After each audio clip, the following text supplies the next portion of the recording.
बिस्मिल्लाहिर्रहमानिर्रहीम। अस्सलाम वालेकुम क्लास। उम्मीद करता हूँ आप सब खैरियत से होंगे।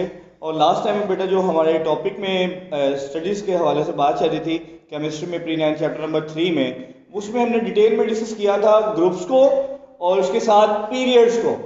आपको सबको पता है कि हमारे पास केमिस्ट्री में up to master level PhD level तक हमारे पास जो इंफॉर्मेशन है रिगार्डिंग पीरियोडिक टेबल वो यही है कि आपके पास पीरियोडिक टेबल में 7 पीरियड्स हैं फ्रॉम लेफ्ट टू राइट, और आपके पास 1 to 18 ग्रुप हैं फ्रॉम टॉप टू बॉटम।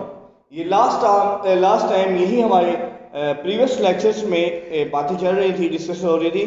आज हमारे पास एक नई term regarding atom, atomic size, atomic radius के हवाले से होगी, उस पर बात करेंगे।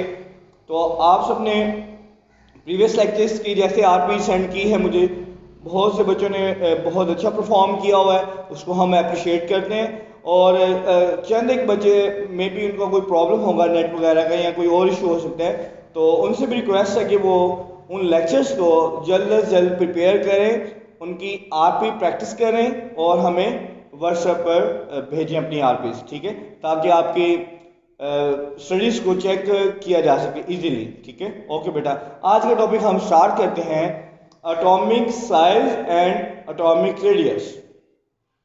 तो बुक का पेज नंबर आप सब ओपन करें। पहले हम इसकी रीडिंग कर लेते हैं ताकि आपको उसकी थ्योरी या उसकी स्टोरी समझ में आ जाए कि हमने करना क्या है। उसके बाद इसी टॉपिक को हम एग्जाम्पल के जरिए एक्सप्लेन करेंगे, तो फिर आपको वो इजीली अंडरस्टैंड हो जाएगा। ओके, पहले हम पेज नंबर 59 ओपन करें, 51 सॉरी, चैप्टर नंबर 3, टॉपिक है आपका 3.2। उसमें फर्स्ट जो उसका आर्टिकल है, टॉपिक है atomic size and atomic radius. Half of the distance, definition से स्टार्ट कर रहे हैं। Half of the distance between the nuclei of two bonded atom is referred as atomic radius of an atom, ठीक है। Half of the distance between two nuclei of bonded atom, आपके पास क्या होगा, दो बॉन्डेड एटम होंगे, उनके nucleus का जो डिस्टेंस है, आपको आम रूटीन में अगर कोई आपके पास सर्कल है, लेट्स सपोज ये हमारे पास एक सर्कल है, आपको पता है कि हर सर्कल को कोई ना कोई मिड पॉइंट होता है, central.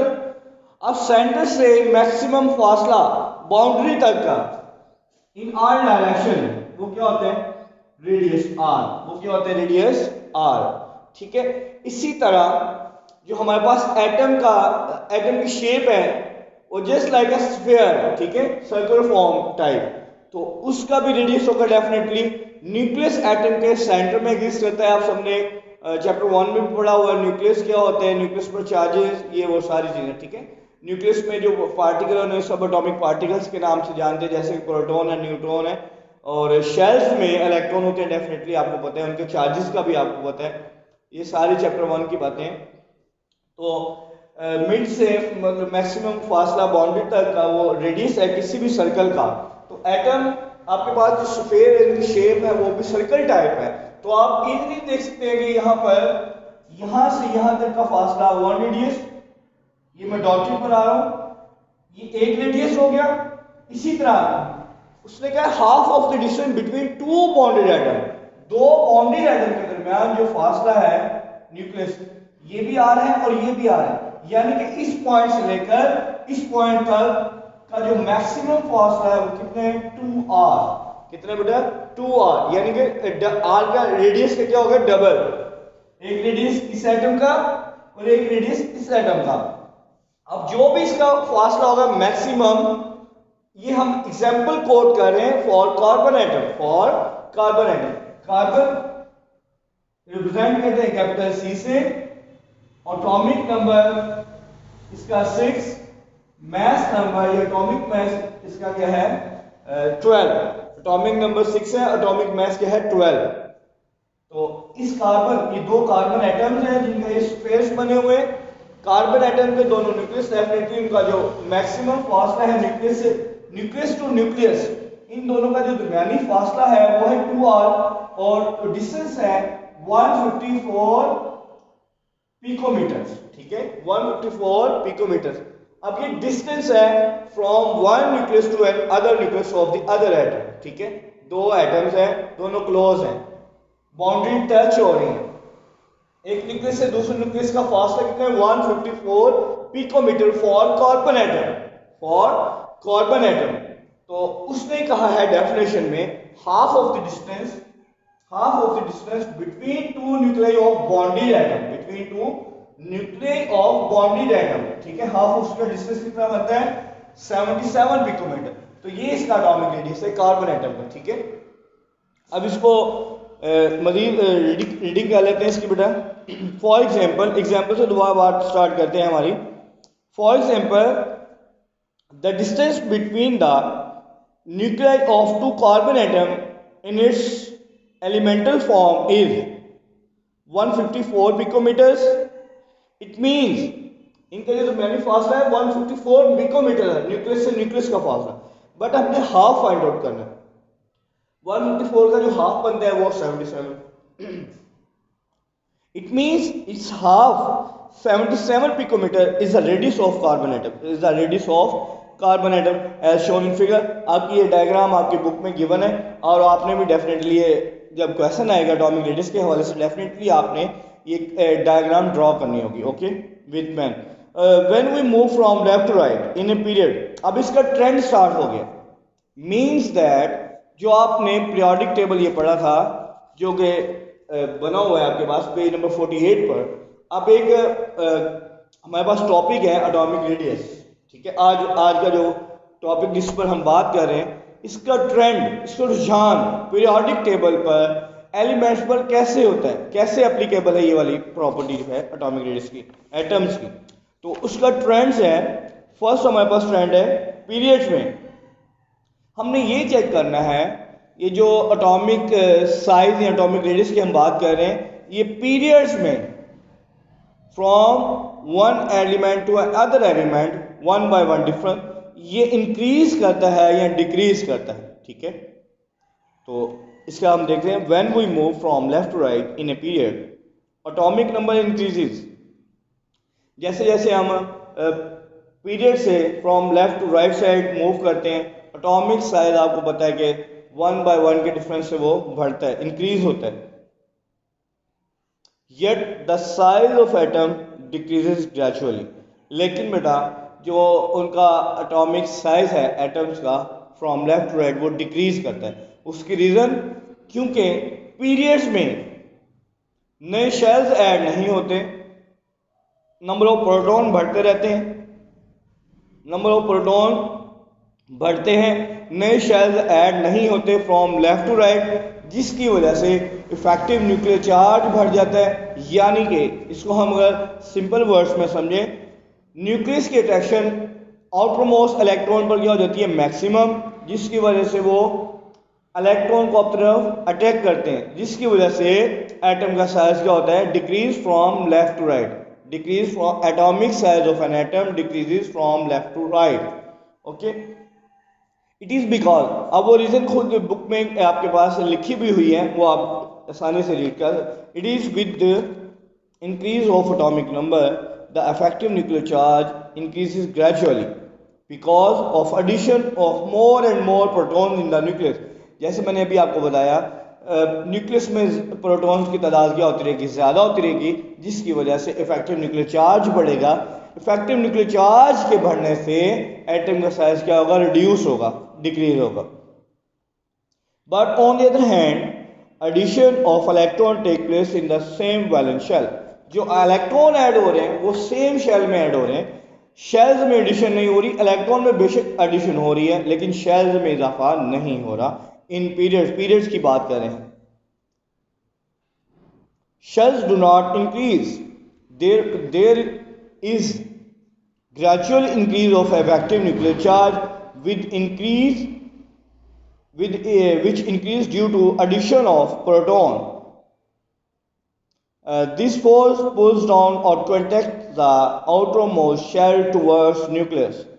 For example, atomic size in period 2 decreases from lithium to neon। अब ये सेकंड पीरियड के एलिमेंट्स आपके सामने गिवन है। इनमें इनका atomic size, atomic radius decrease होता हुआ आपको दिखाई दे रहा है। मैंने अभी आपको बताया बेटा पीरियड्स में एटम का साइज रिड्यूस होता है। अगर बेटा आप देख सकते हैं एटम का साइज ही रिड्यूस हो गया तो डेफिनेटली उनमें जो डिस्टेंस है वो भी कम होगा। एटम का साइज छोटा हो जाएगा, सर्कल्स उनकी शेप छोटी बनेगी, जिनकी वजह से एटॉमिक रेडियस भी डेफिनेटली डिक्रीज होता चला जाएगा। जैसे जैसे एटम का साइज बढ़ता है from top to bottom, groups की अभी बात करेंगे तो उसमें देखेंगे atomic size from top to bottom atoms का इंक्रीज कर जाएगा। अब दूसरी बात स्टार्ट करने लगे ग्रुप्स में। मैंने ये भी बताया आपको the size of atom, the size of atom or their radii increases from top to bottom in a group. It is because a new shell of electron is added in the successive periods. From top to bottom जो atoms का atomic number होता है वो rapidly increase करता है suddenly. Periods में तो ऐसा नहीं होता, आपको पता है 1 2 3 4 ऐसे मतलब एक तरतीब के साथ पैटर्न के साथ एटॉमिक नंबर बढ़ता है। लेकिन जैसे ही आप ग्रुप्स की बात करते हैं फ्रॉम टॉप टू बॉटम तो जो उनका एटॉमिक नंबर होता है वो किसी भी ग्रेजुअल वे में इंक्रीज नहीं होता, वो सडनली इंक्रीज करता है। तो जिसकी वजह से एटम का साइज फैलता चला जाता है। जैसे जैसे एटम का बेटा साइज बढ़ेगा उनमें डिस्टेंस भी डेफिनेटली बढ़ेगा। अगर डिस्टेंस बढ़ेगा तो उनका हाफ भी ज़्यादा ही होगा। इसलिए हम कहते हैं ग्रुप्स में जो एटॉमिक साइज है एलिमेंट के लिए वो बढ़ता है, इंक्रीज करता है। The size of atom or their radii increases from top to bottom in a group. It is because a new shell of electron is added up in the successive periods, which decrease the effective nuclear charge.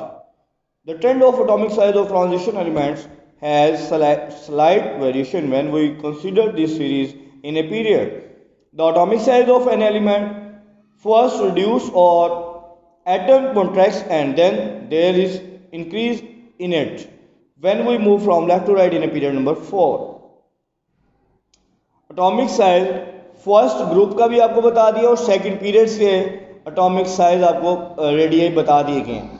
Periods में आपने देखा है from lithium to neon atomic radii of the element decrease हो रहा है और groups में atomic radii of the element increase कर रहा है। रीजंस भी लिखी हुई हैं, डेफिनेशन भी लिखी है, एग्जाम्पल भी हमने कर लिए। तो ये सारी चीज़ें आपने इस क्वेश्चन में करना होंगी, ठीक है। नेक्स्ट हमारे पास नया टॉपिक स्टार्ट होता है शील्डिंग इफेक्ट के हवाले से। तो उसको स्टडी करने से पहले इसको बेटा हम रेज कर लेते हैं।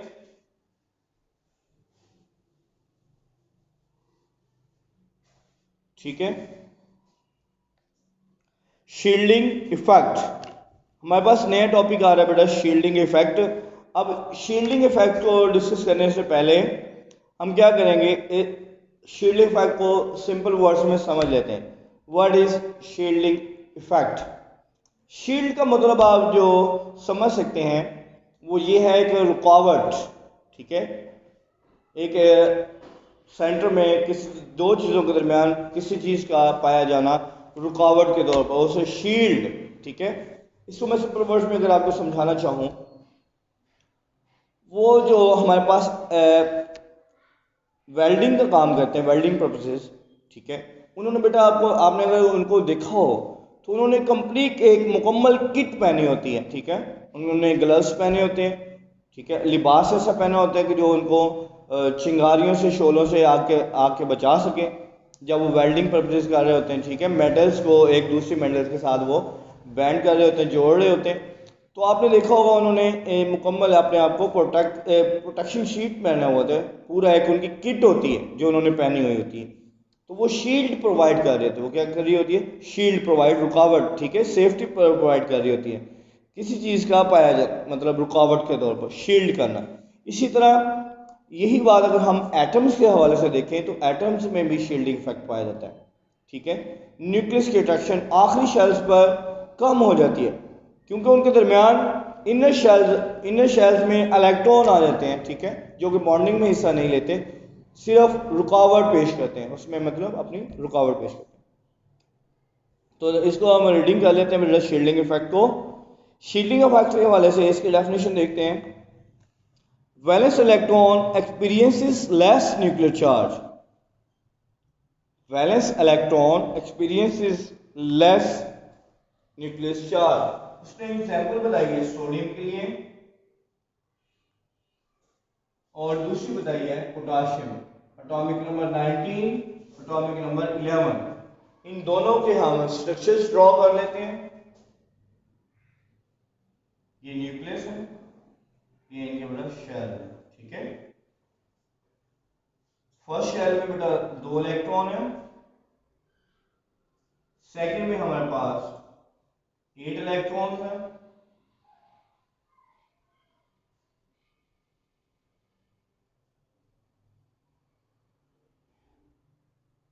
एक 2 3 4 5 6 7 और ये 8। और जिसका तीसरा शेल है, थर्ड शेल, उसमें 1 इलेक्ट्रॉन, ठीक है। अब अगर इसका स्ट्रक्चर ड्रॉ करने की कोशिश करें हम पोटाशियम के हवाले से, तो वो कुछ इस तरह से बनेगा।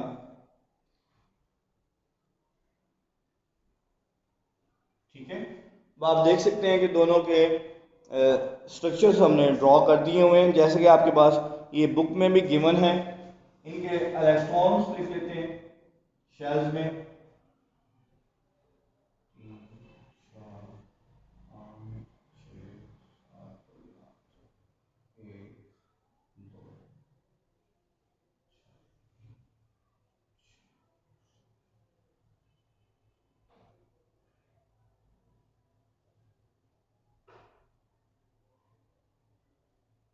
8।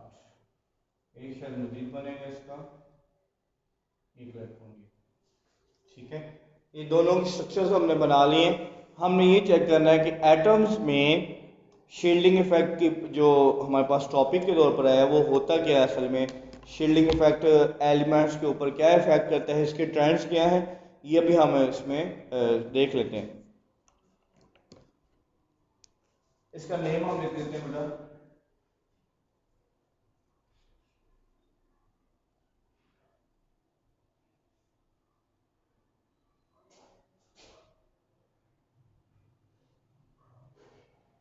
ठीक है जी, शील्डिंग इफेक्ट। तो इसमें हम देख लेते हैं डेफिनेशन। सबसे पहले first of all, the valence electron experience less nuclear charge. इनकी बात कर रहे हैं, इनको मैं बेटा वैलेंस इलेक्ट्रॉन को सर्कल कर रहा हूँ, ठीक है, ताकि आपको पता लग जाए कि वैलेंस इलेक्ट्रॉन कहाँ मौजूद है। ये जो वैलेंस इलेक्ट्रॉन इसकी बात कर रहे हैं और यहाँ पर इसकी। ये बुक में तो सर्कल्स नहीं बने, वो डॉटेड मैंने आपकी आसानी के लिए बना दिए ताकि आपको आसानी से वो नजर आ जाए कि हम किसकी बात कर रहे हैं, डेफिनेशन में बात किस चीज़ की हो रही है। उन्होंने वैलेंस इलेक्ट्रॉन की बात की है। अब ये वैलेंस इलेक्ट्रॉन का आपको पता होना चाहिए कि वैलेंस इलेक्ट्रॉन किसे कहते हैं। वैलेंस इलेक्ट्रॉन बेटा आखिरी शेल में मौजूद इलेक्ट्रॉन को वैलेंस शेल कहते हैं, वैलेंस इलेक्ट्रॉन कहते हैं। वैलेंस शेल में मौजूद इलेक्ट्रॉन को वैलेंस इलेक्ट्रॉन कहते हैं, ठीक है। उससे आगे बात चलाते हैं जी। Valence electron experience less nuclear charge than that of a actual charge, which is called effective nuclear charge. Which is called effective nuclear charge. आखिरी शेल में मौजूद इलेक्ट्रॉन वो लेस न्यूक्लियर चार्ज एक्सपीरियंसेस करते हैं due to inner shells electron, due to inner shells electron.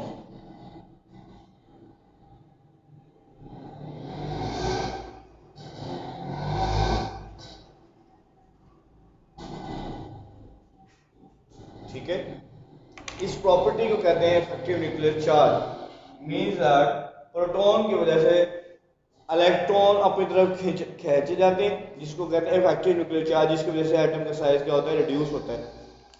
अब ये effective nuclear charge की definition आई है। अभी शील्डिंग इफेक्ट की डेफिनेशन है वो नेक्स्ट है, अभी स्टार्ट होगी। It means that electron present, यहां से शील्डिंग इफेक्ट की डेफिनेशन स्टार्ट हो रही है, जो आपने अंडरलाइन कर लेनी शॉर्ट क्वेश्चन के तौर पर। The electron present in the inner shells screen or shield the force of attraction. The electron present in the inner shells, ये वैलेंस शेल है, उससे पहले जितने भी शेल्स होंगे वो इनर शेल्स होंगे। वो क्या होंगे बेटा, इनर शेल। और उनमें जो इलेक्ट्रॉन गिवन है उन्हें क्या कहते हैं, inner shells electron, inner electron. The electron present in the inner shell screen or shield the force of attraction of nucleus fed by the valence electron. This is called effective nuclear charge. अगर इसी बात को हम सादा word में समझने की कोशिश करें, न्यूक्लियस की अट्रैक्शन आखिरी इलेक्ट्रॉन पर रिड्यूस हो जाती है, कम हो जाती है due to presence of inners electron.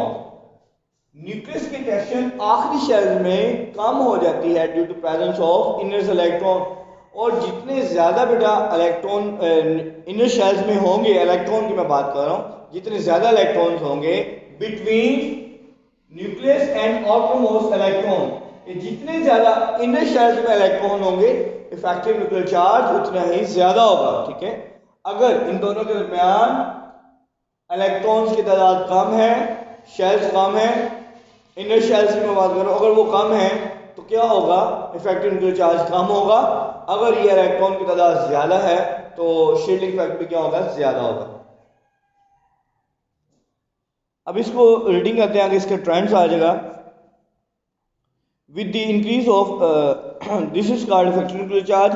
With the increase of atomic number, the number of electron in an atom also increases.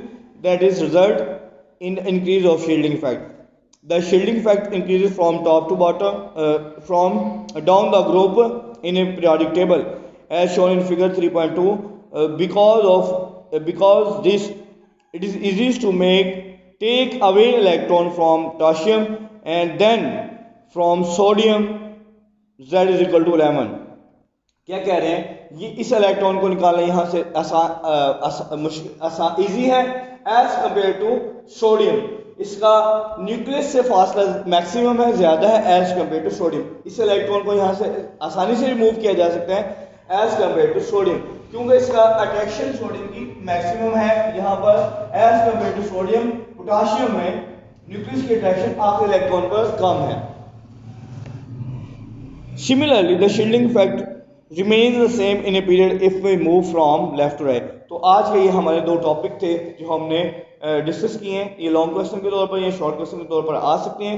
तो आज आपने यही तैयार करना होगा। आज आपकी बेटा यही डायरी है, atomic size, atomic radius plus आपने शील्डिंग इफेक्ट करना है। नेक्स्ट टाइम आपसे मुलाकात होगी नए टॉपिक, नए लेक्चर के साथ। तो उस वक्त के लिए उस वक्त तक हमें इजाज़त दीजिए। तो दोबारा मुलाकात होगी। फ़ी अमान अल्लाह, अल्लाह हाफिज़।